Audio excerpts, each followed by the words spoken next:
Hey guys, so sorry that I'm out today, but the next couple days we're going to work on what's called literal equations. So your job is just to write all this down with me and just give it a shot.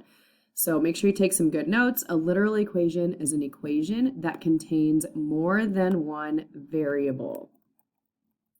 And you guys know that a variable is just a letter, so you're going to see multiple letters in these equations. Now, if you look at this example at the top, when solving a literal equation, just think about how you would solve like this equation right here to the left. Now, that's just a one-step equation. You guys know how to do this. If you're solving this for A, you're like, oh, you're multiplying by 2, so I'm going to divide by 2 on both sides. Right, I think so. And then A would just be 12 divided by 2 is 6. Okay, not that complicated. Now, shift over to the right. Literal equations, they're not that different. The only change is just that one number, or maybe more than one number, is now going to be a variable. So we're just adding more letters in, but don't let that scare you.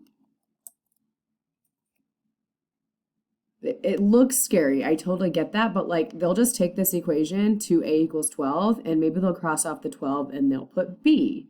So it'll be like 2a equals b. The process is still the same. You still think, oh, how do I want to get a by itself? Well, I just divide by 2. The answer just looks bad. Your answer is not just a nice number like 6. It's just like b divided by 2. I can't divide a letter and a number like that. So your answer just looks scary. That's probably the worst part about this. People just don't like the way the answer looks. We don't like lots of letters. That scares us, but you guys can do this. So let's fill this paragraph in here. These problems, you're honestly just simply like rearranging the terms is essentially what you're doing. You're just moving stuff around. You don't actually have to do like a lot of math, like 12 divided by 2, 6. You don't have to do a lot of that. You're just kind of like moving terms around. You're going to use the same steps that we've done in the past to like do that. Divide by 2, add 3. Maybe it's this time just divide by A or add B. So your answer is not going to be a single number. I kind of mentioned that. You're not just going to have a nice answer of like, oh, 6. Your answer is going to look gross. It's going to have like a B in it or whatever. But because of all the letters, these problems can be super intimidating, like I said. But just be confident in the skills that you have so far in solving equations. You guys are really good at solving equations. If you can solve an equation for a variable, you can do this. Oop. Okay, that messed up, but put confident right here. Sorry. This does not like me this morning. There we go. Get rid of that. All right, so let's just practice. That's really how you get better at anything in our class. You just got to practice it. So we've got a few examples. We'll probably finish this up tomorrow. I'll do some of them now, and we'll do some of them later. Now, the directions say solve each literal equation for the specified variable. So basically the variable in blue is what I'm trying to isolate, what I'm trying to get by itself. So on this first example, we are solving for z. So again, if this was all numbers, like if p was 2 and x was 10, you guys would have no problem doing this. So you just have to think like, okay, how do I undo what's being done? Do not let all the letters distract you. You're adding p to z, and we're leaving z alone. We need to move p to the other side. If p is gone, I'm done. Z is by itself. So we're like adding p, so just do the opposite. And it's a positive p if there's no sign in front of it. Yep. So I need to do the opposite, and I need to subtract p from both sides. P minus p is just 0.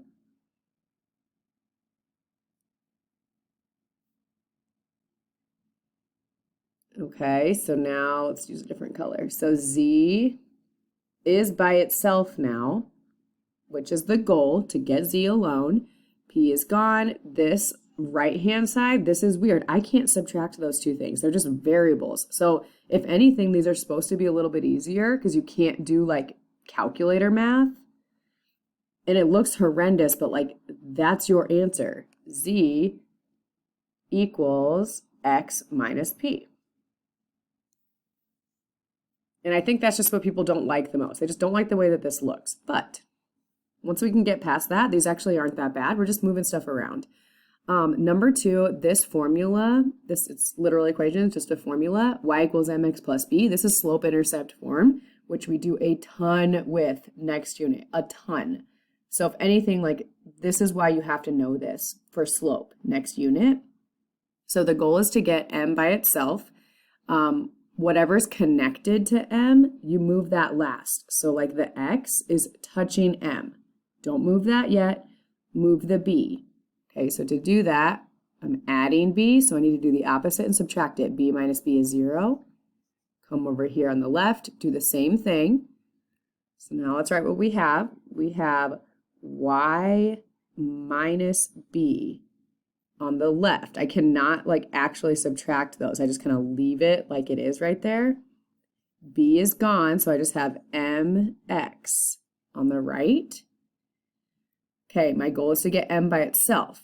M and x are just being multiplied if they're just sitting right next to each other like that. So I need to do the opposite of multiplying, and I need to divide by x to cancel that out. On the other side, I'm going to divide everything by x. Put that x underneath the entire subtraction problem. Okay, so here's my answer. I'm going to flip it around. You don't have to. M equals, okay, m is by itself. This whole thing is what I have to write. I can't do anything like any calculations with that. The y, the b, the x, they're all there. Okay, so it's y minus b, all of that divided by x. This looks scary, but that's your answer. Again, I know you're not gonna like agree with me, but I feel like these can be easier because you don't have to actually like do anything in your calculator. All right, we're gonna save for sure number 6 for tomorrow, maybe even 4.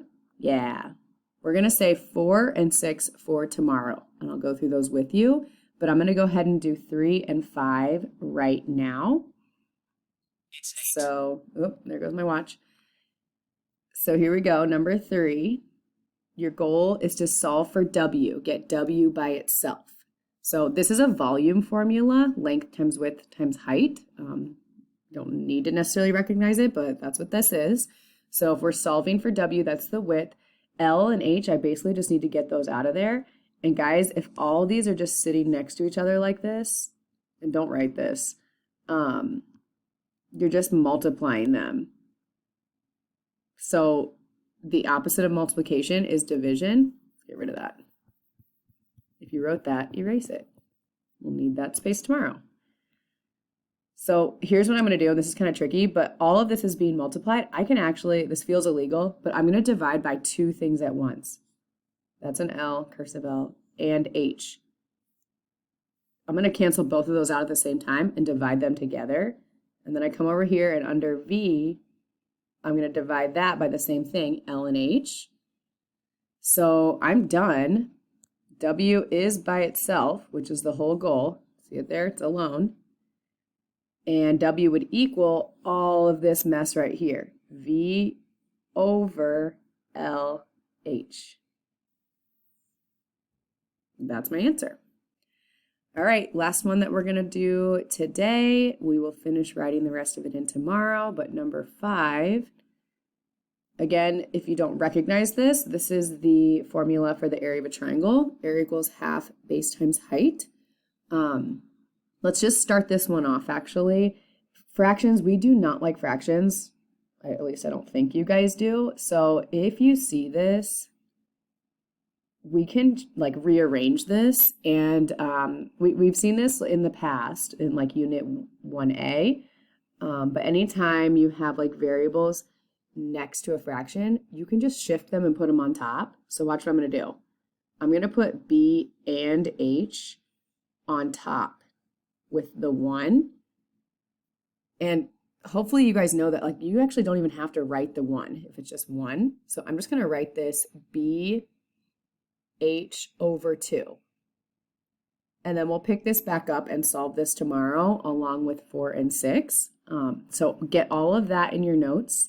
And now I want you guys to go to Canvas and try that quick Math Excel assignment. Just try it, okay? We're going to continue this tomorrow.